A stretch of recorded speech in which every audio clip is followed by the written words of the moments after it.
जय गुरुदेव, जय माता जी, जय गायत्री माता। गुरुदेव, माता जी और गायत्री माता की सूक्ष्म उपस्थिति में सर्व संकट हारिणी गुरु गीता की मंत्र साधना। गुरु गीता की मंत्र साधना सर्व संकट हारिणी है।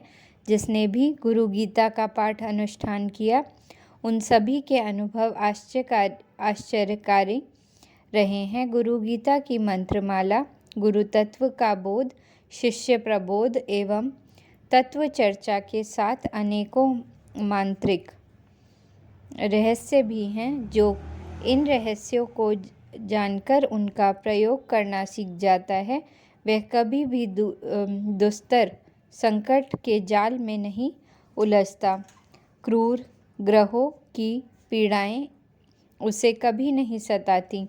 दुख और दुर्भाग्य उसे छू तक नहीं पाते।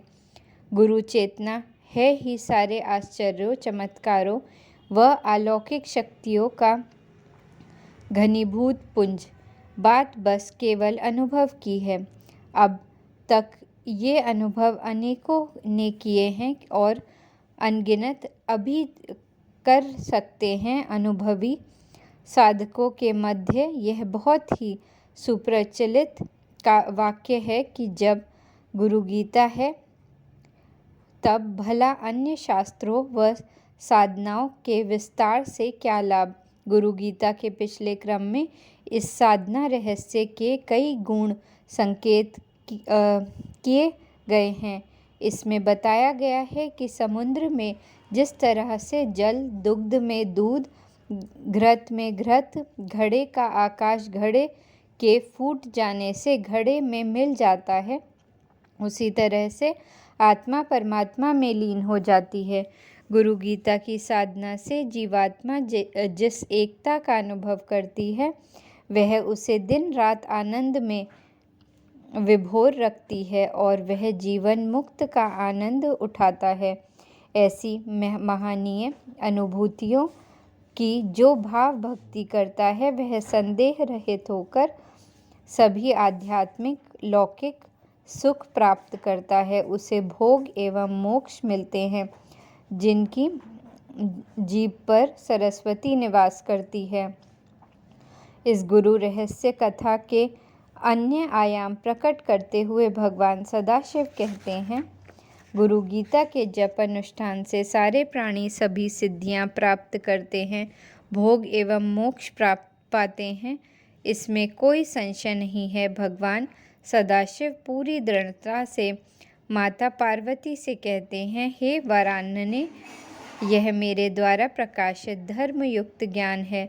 यह सत्य सत्य और पूर्ण सत्य है कि गुरु गीता के समान अन्य कुछ भी नहीं है।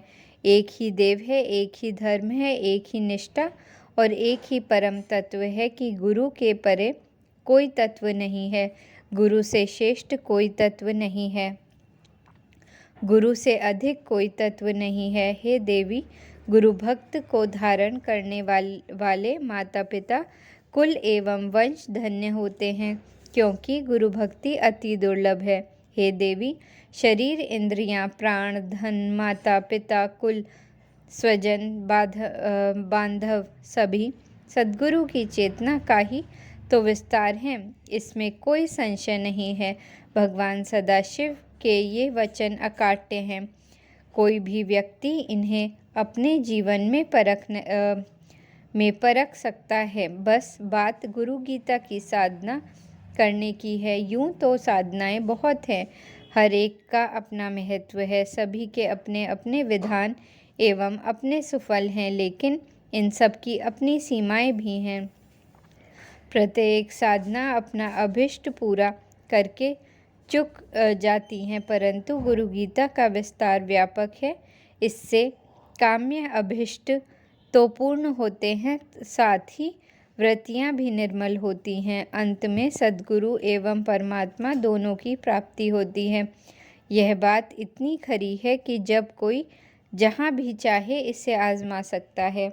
ऐसा ही अनुभव महाराष्ट्र के परम भक्त विष्णु शंकर को हुआ था। विष्णु शंकर सामान्य गृहस्थ थे। उनकी जीवन यात्रा सामान्य जनों की भांति असाधारण चल रही थी। घर परिवार की मामूली उलझने के साथ सब कुछ ठीक था। थोड़े बहुत उतार चढ़ाव तो आते थे, पर अभी तक ऐसा कुछ भी नहीं हुआ था जिसे अघटित कहा जा सके। पर देव का प्रकोप कहें या दुर्विपाक, एकाएक सब कुछ उलट पुलट गया। समय का फेर जिंदगी में होता है, ऐसा लगने लगा। ग्रहों की क्रूर दशा साफ नजर आने लगी। खेती, घर, कामकाज, रिश्तों का संसार, सब कहीं टूटने, दरारें नजर आने लगी। हानि, परतंत्र और अपमान से विष्णु शंकर का जीवन घिर गया। वह क्या करे, कैसे करे, कहाँ जाए, कुछ भी नहीं सूझ रहा था। यहाँ तक कि हमेशा शांत एवं स्वस्थ रहने वाले विष्णु शंकर चिड़चिड़े, उदासीन और अवसादग्रस्त रहने लगे। विपरीत परिस्थितियों का प्रचंड वेग उन्हें असहाय बनाने लगा। ऐसी असहायता में उन्हें यदा कदा आत्महत्या के विचार घेर लेते। अकेले बैठकर वह फूट फूट कर रोते रहते। कभी कभी शिवालय जाकर भगवान शिव की लिंग मूर्ति के सामने बिलख बिलख कर रोते उठते, परंतु उपाय नजर न आता। तब तो आर्थिक हानि के कारण भूखे मरने की नौबत आ पहुंची थी, परंतु कोई उपाय न था। एक दिन थके हारे विष्णु शंकर अपनी अवसादग्रस्त मनोदशा में यूं ही सो गए। बड़ी विपन्न स्थिति भी थी उनकी, पर करें भी क्या। शिव स्मरण के अलावा अन्य कोई उपाय भी न था। पर उस दिन सोते समय उन्होंने स्वप्न में देखा कि एक श्वेत केश, दाढ़ी एवं देड़ी प्यमान चेहरे वाले ऋषि उन्हें सांत्वना देते हुए कह रहे हैं, धैर्य रखो पुत्र, यह पुनर्जन्म के कर्मों के कारण आया है। इस जीवन में तुमने ऐसे कोई काम नहीं किए जिसका तुम्हें इतना कठोर दंड मिलता, पर कर्म तो कर्म होते हैं, इस जीवन के हों या पिछले जीवन के, भोगने तो पड़ते ही हैं। धैर्य रखो और कठिन तप में अपने को प्रवृत्त करो। तुम्हारे कठोर तप के प्रभाव से यह अंधेरा छिन्न भिन्न हो जाएगा। पर तप का आधार क्या हो? अंत में यह अनुगूंज उठी। यह अनुगूंज देर तक रहती इसके पहले ही ऋषि ने कहा, गुरु गीता भगवान शिव की वाणी है। शिवमुख से उच्चारित होने के कारण यह परम मंत्र है। इसमें असीम ऊर्जा समाई है। इसे ही अपने तप का आधार बनाओ। उस दिव्य स्वप्न में ही उन ऋषि ने उन्हें तप की प्रक्रिया समझा दी। चंद्रायण व्रत, नियमित गायत्री जप और गुरु गीता का पाठ अनुष्ठान, खान पान के युक्त कठोर शमशील दिनचर्या प्रबोध करते हुए उन ऋषि ने उनके मस्तक पर हाथ रखा। उनके दिव्य स्पर्श से विष्णु शंकर के मन में अवसाद जाता रहा। निद्रा से जगकर उन्हें चैतन्यता लग रही थी। मन हल्का था और उनमें तप का उत्साह संचारित हो रहा था। अगला दिन गुरुवार था। गुरुवार गुरु चेतना के स्मरण का पुनीत क्षण है, ऐसा समझते हुए उन्होंने इस पावन क्षण में जो पुण्य नक्षत्र से भी जुड़ा था, ऐसे गुरु पुण्य योग में विष्णु शंकर ने अपनी तप साधना आरंभ कर दी।